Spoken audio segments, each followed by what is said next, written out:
the highest bankruptcy rate, the highest foreclosure rate. Many progressives helped to elect Democratic majorities in Congress in 2006 and 2008 and helped Obama win the presidency. But with the Democrats in power, the feeling now among many grassroots activists is that most Democratic lawmakers haven't acted on behalf of their progressive constituencies. My last two guests participated in a very interesting panel discussion yesterday here at Grassroots Nation called Primaries Matter, Reclaiming the Democratic Majority. Ilyse Hogue is with MoveOn.org, and Adam Green is a co-founder of Progressive Change Campaign Committee at boldprogressives.org. Welcome both to Democracy Now! Ilyse, let's begin with you. Well, what about this? The media looks at Democrats versus Republicans. You guys are talking about recapturing the Democratic Party. Well, Democrats are not monolithic, but what we have found is that if you only look at your choices through the frame of a general election, the political dynamics, the mainstream media narrative encourages a race to the bottom because everyone is after this elusive swing voter. What primaries do is allow us to actually have our champions compete on courage and the issues that most Americans and most of the base certainly care about. They're critically important in defining the values of the Democratic Party. Adam Green, talk more about the primaries that are going on in this country. And particularly yesterday, there was a focus on Arkansas and what happened with Blanche Lincoln. Yeah, Arkansas was a fascinating case study. Blanche Lincoln has made a career out of voting for things like deregulating Wall Street, and she's very unpopular back home. And part of our point in this panel yesterday was that Bill Halter was both the more progressive populist candidate and the more electable candidate. A new poll came out this week showing that Blanche Lincoln, who squeaked by in that primary, is now behind 25 points against a Republican. And many polls going into that primary showed that Bill Halter would have actually been much more competitive. And Bill Halter was here. He was at Roots Nation. He was on your panel. He was. He was running a really populist campaign, taking on Wall Street. And one of our big picture messages yesterday was that for Democrats in a governing capacity right now, doing the populist thing is also the politically winning thing. There's not a tension between being very progressive and doing what's politically smart. They actually align very well, and we're trying to push Democrats to really do that politically smart thing, which also results in good policy.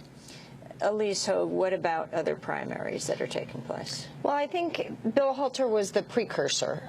What we saw was him embodying a very strong feeling that our members have and we think is sweeping across the country, which is he was taking on Wall Street. But Blanche Lincoln was also showing a friendliness towards the HMOs during the health care fight. And what we're seeing is the base, our members, saying enough with Democrats who think that they are more accountable to corporate powers in this country than they are to us. So we're seeing that same thing play out with Stephen Lynch and Mac D'Alessandro in Massachusetts 09. That primary is September 14th. What's interesting about that is that that is largely believed to be a safe Democratic seat. So the primary is actually the election.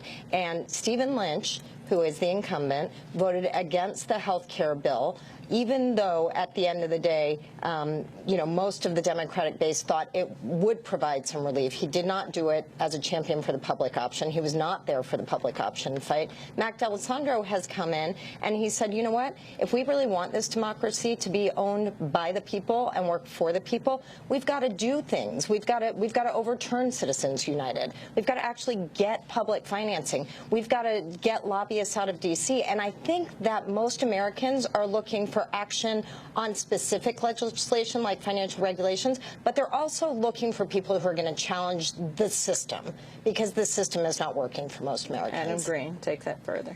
Yeah, so that is one of several very interesting primaries this year.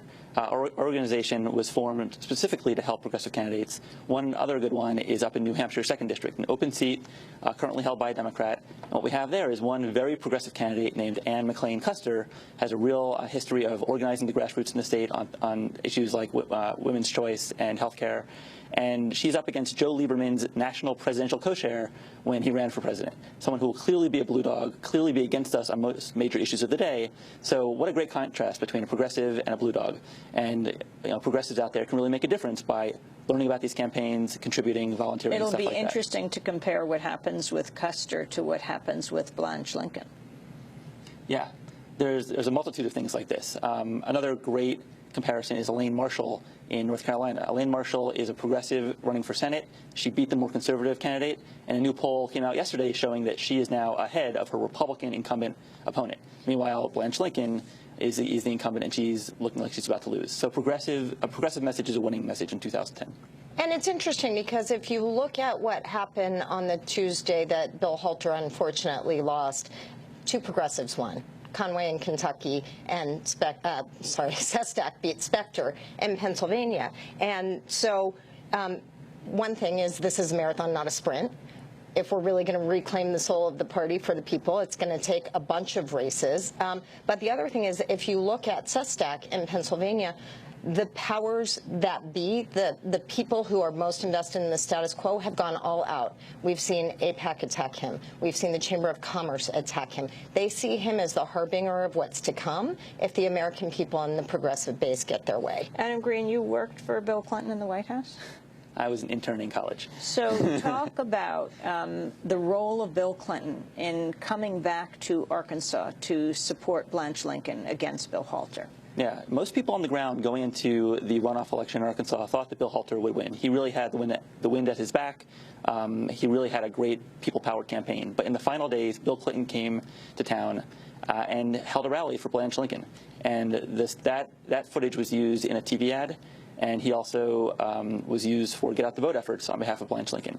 And it was really tough for those of us who once really believed in Bill Clinton to see him really go against the entire progressive movement and likely make a pretty decisive impact on that race. As we wrap up our coverage from Las Vegas from Netroots Nation this week, there's been a lot of talk about how quickly the Obama administration, the Department of Agriculture, responded to a right-wing blogger, to Andrew Breitbart, who had a history of deceptively editing videotape, and ultimately fired this longtime civil rights activist, Shirley Sherrod.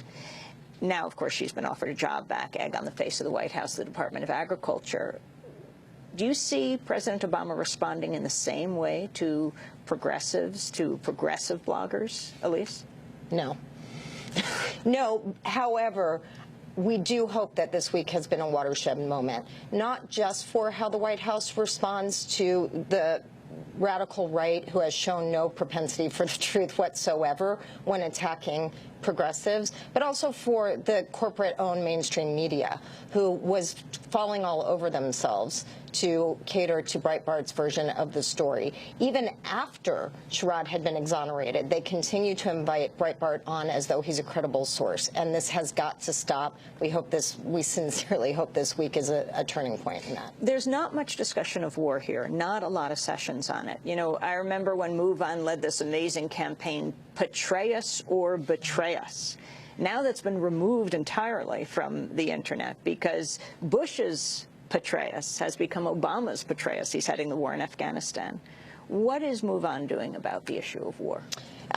We certainly have come out against the escalation in Afghanistan months ago when President Obama announced it, and we have supported McGovern's efforts for an exit strategy. But our truth is the same truth as the rest of the country. Unfortunately, our members have all been hit hard by the economic downturn, and their focus is much more on day-to-day issues like how they're going to have their retirement, how they're going to get their kids to college. We're working very hard to make sure that the connection between the amount of money that we're spending in the war in Afghanistan without an exit strategy, without a plan, is related to the economic We're going to have to leave it there. Ilyse Hogue of Move On and Adam Green of boldprogressives.org. That does it for the show. I'm Amy Goodman. Thanks for joining us.